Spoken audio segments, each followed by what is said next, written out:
ಹರೇ ಶ್ರೀಕೃಷ್ಣ. ಶ್ರೀಮದ್ ಭಗವದ್ಗೀತೆ ಅಧ್ಯಾಯ 16 ಶ್ಲೋಕ 4.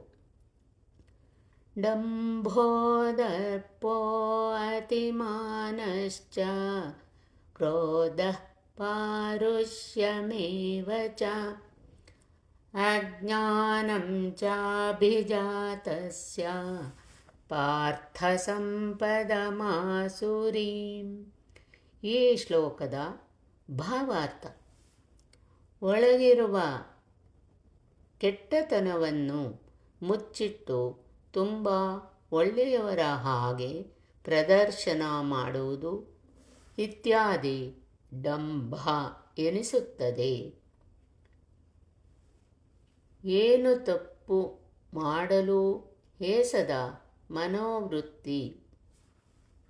ಇದು ಹ್ರೀ ಎನ್ನುವ ಸದ್ಗುಣದ ವಿರುದ್ಧ ಗುಣ.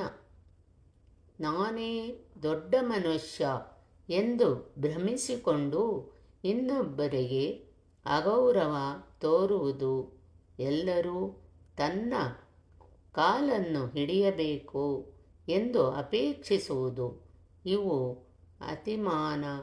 ಮಾನವೆನಿಸುತ್ತದೆ. ಮನುಷ್ಯ ಬಿಡಬೇಕು ಎಂದರೂ ಬಿಡಲಾಗದ ಕೆಟ್ಟ ಗುಣ ಕ್ರೋಧ. ಇದು ನಮಗೆ ಗೊತ್ತಿಲ್ಲದಂತೆ ನಮ್ಮನ್ನು ದಾರಿ ತಪ್ಪಿಸುವ ದುರ್ಗುಣ. ಉಗ್ರವಾದ ಅಸಹ್ಯವಾದ ಮಾತು, ಇನ್ನೊಬ್ಬರನ್ನು ತಾತ್ಸಾರದಿಂದ ಮಾತನಾಡಿಸುವುದು ಇತ್ಯಾದಿ ಪಾರುಷ್ಯಕ್ಕೆ ಉದಾಹರಣೆ. ಮೇಲಿನ ಎಲ್ಲ ದುರ್ಗುಣಗಳ ಚಕ್ರವರ್ತಿ ಈ ಅಜ್ಞಾನ. ನಿಜವಾದ ಜ್ಞಾನಿ ಎಂದೂ ಈ ಕೆಟ್ಟ ಗುಣಗಳ ದಾಸನಾಗುವುದಿಲ್ಲ. ಈ ಎಲ್ಲ ಅಸುರಿ ಗುಣಗಳು ನಮ್ಮಲ್ಲಿ ಮನೆ ಮಾಡಿ ನಮ್ಮನ್ನೇ ಹೊರಹಾಕುತ್ತವೆ. ಆದ್ದರಿಂದ ಈ ದುರ್ಗುಣಗಳನ್ನು ನಾವು ಮೊದಲು ಹೊರಹಾಕಬೇಕು.